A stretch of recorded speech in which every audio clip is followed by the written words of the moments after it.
I'm Dan Hunt, and this is Up Close and Personal. We are here at World CryptoCon 2018 at the beautiful Aria Hotel, Resort, Casino, and Spa. And my guest right now is David Kam. David, thank you for being with us. Thank you so much for having me. You know, David has been so patient for the last 2 days because, different people come in and different speakers come in, and he got bumped off of his spot, just like on the Johnny Carson show, 2 or 3 times. So here we are, we finally get to sit down and talk, and I'm so excited. You are the founder and CEO of the Earth Dollar. Right. Okay, we're going to talk about the Earth Dollar and what it is, but Up Close and Personal really looks at who you are. How did you get to where you are today? So let's start off as a little kid. You grew up in Montreal, Canada. Montreal, Canada. But you know, your story isn't the normal story of a kid growing up in Canada. No. Let's go back and talk about your parents. Your brother actually passed of starvation in China. Yes. My mother, when she was actually more than 60 years after she told the story, she was so ashamed and tears in her eyes. She said, "David, you're not the oldest child. You had an older brother that died from starvation in China, and that we were almost on the verge of death. And did you know your father strapped a bicycle tire onto himself and swam from the shark-infested oceans from China to Macau to escape the hunger of death, you know." So let's just talk about this for a second. Your father felt it so important to leave China because he couldn't take care of the family that he actually took a bicycle tire, filled it up with air to keep him afloat, right, and swam from China to Macau, and that's about 8 miles, right? I don't know how far. I think it's about 8 miles, if I'm not mistaken. We'll fact check that.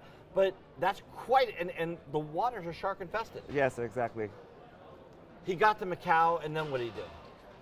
He got to Macau. He met up with my mom. My mom went a different route, and they went to Hong Kong to knit baskets and sell the baskets on the street for 50 cents a day.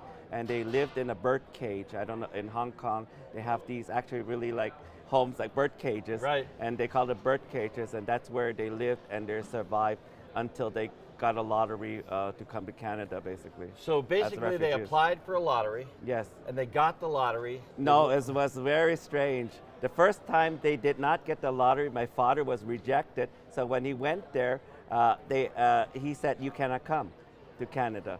But he came back the next day, and then he said the immigration asked him, "Do you? I remember you."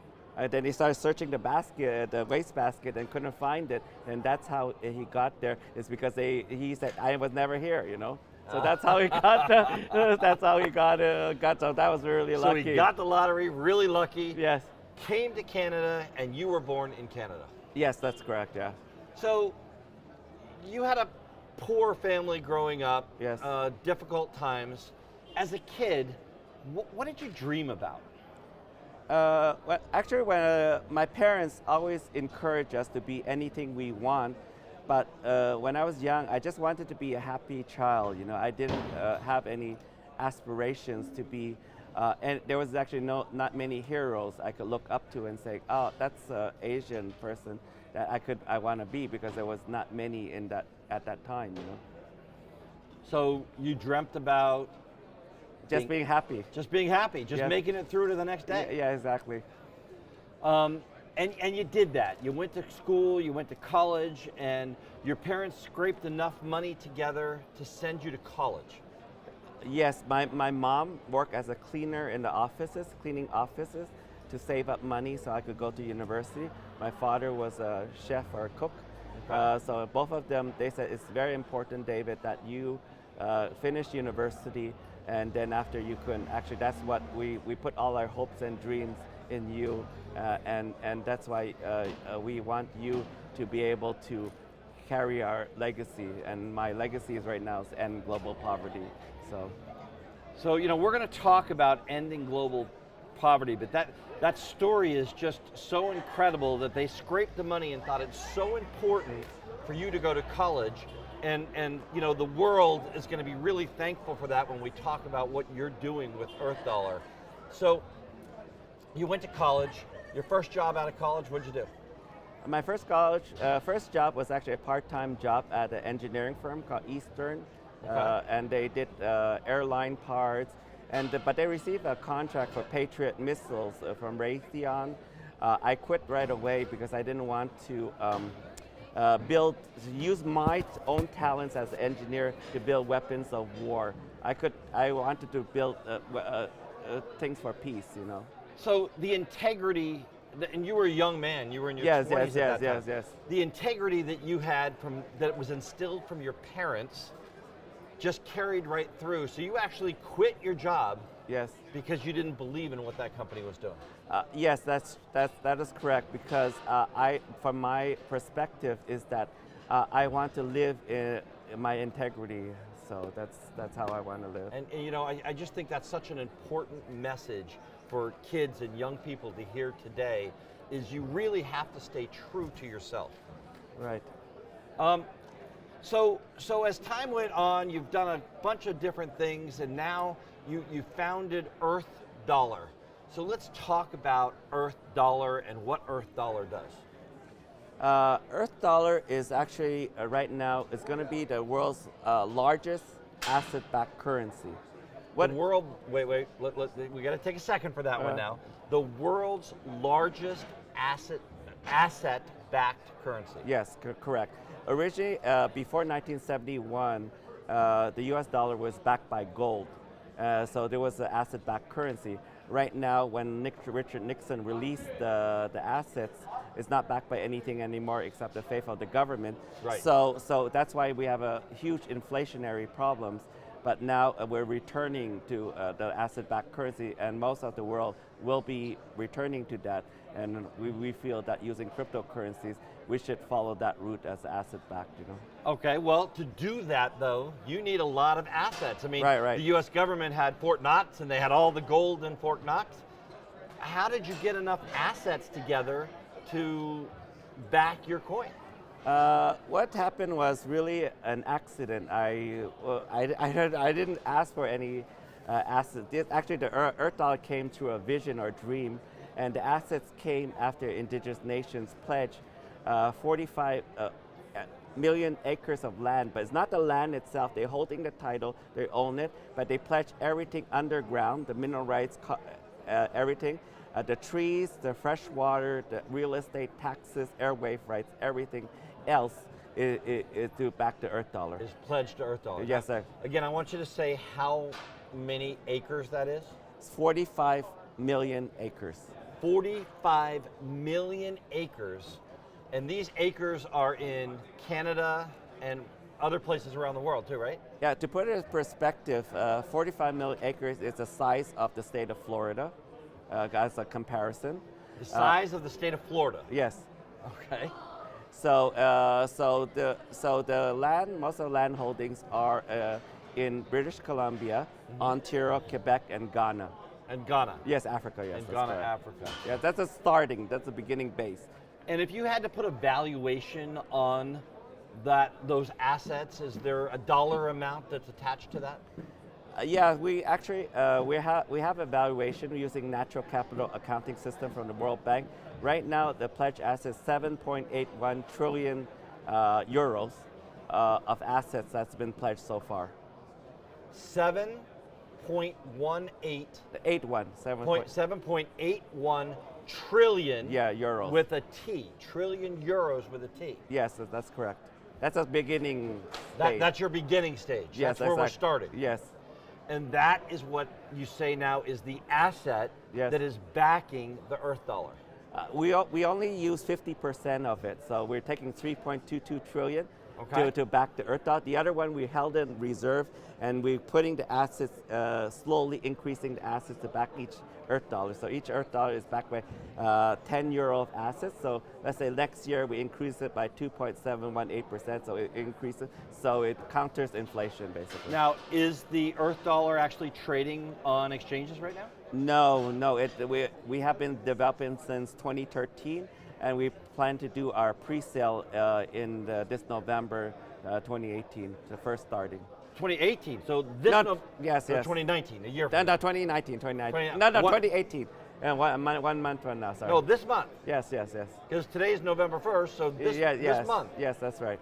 So this will be available. Now, is there a website that people can go and get this? Earthdollar.org, O-R-G. Earthdollar.org, and we'll have a link to that right below us here in the description. Right.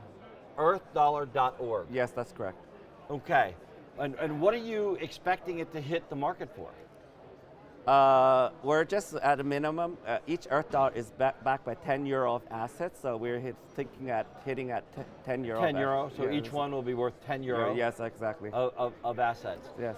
Now, you talked a little bit about this is backed, the Earth dollar, by that asset class of land, right. But you also have other plans for other things to do that aren't land-backed assets. So talk about that a little bit. Recently, we signed a $375 billion contract with Hemp Inc. It's a public company. Wait a minute. $375 billion.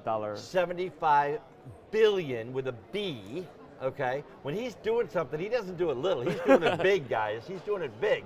So you signed a $375 billion contract with Hemp Inc. It's a publicly traded company over the counter. Okay. They call themselves the king of hemp. It's the largest hemp company in the world. And they plan to grow the hemp on 2.5 million acres of land on the land of the 45 million acres we have. Right. Yeah, so that's... So they're going to do that in British Columbia or in Africa? Mainly in British Columbia, but also some in Quebec. And also some in Quebec as well. Yes. Well, that is absolutely incredible. Where do you see the Earth dollar going in the next year? If you had to put a crystal ball out here in front of us in 5 years, what do you think it's going to be? I don't try to speculate on the value of the Earth dollar. Not just the value, but what it's doing. I said it's going to affect at least 1 year. It's going to affect, because we are holding a concert like Live Aid, right? With One Earth, One People, because they're original producer of Live Aid and Live Earth. Mm-hmm. So we got them on board, and we're going to have a huge global concert broadcast to about 1 billion people around the world, and 10% will adopt the cryptocurrencies like Earth dollar. So we expect. So my thing is to impact 100 million people around the world by next year. 100 million people you want to impact. And you know, you talked to me when we first started, you talked to me about you want to end suffering and poverty in the world. Yes, because my eldest brother has died from starvation, and there's millions of people also die from starvation, curable diseases, lack of fresh water. I want to be able to solve that in our lifetime. It has not been solved yet, and with the incredible technology we have, that we can send messages through the air and we can fly to another country in hours. But poverty we have not been able to solve. Been able to solve that yet. Yeah, exactly. Well, you know, that is truly an exceptional vision, and I see you doing it. You're not somebody that's just sitting back and watching and talking about it. You actually have the assets out there, and you're actually putting it to work, and that is truly commendable. Now, before we leave, I got to ask you about this beautiful shirt that you're wearing, and talk to me about why you're wearing that shirt today. I'm wearing that shirt today is because when I was growing up very young, I was pretty ashamed of being Asian or Chinese, is because I just want to be like every Western child, you know. Mm-hmm. Because we didn't have our heroes, because there was nobody in Hollywood. They didn't have the typical, all the Asians were either servants or waiters like that. So I was kind of ashamed, but actually I found out when I found out about my culture, about the Hakka tribe, which I came from, which declared independence and created Singapore, I become extremely proud of our people. And we came, Hakka people is running the third largest financial center in the world after New York and London. So we came from, our tribe came from nothing into the third largest financial center. So we're So you're very very proud now of your Yes, heritage. yes, exactly. Well, I'll tell you, I have to say that I meet a lot of people doing interviews all over the world, but I don't know that I've ever met somebody that is so inspirational.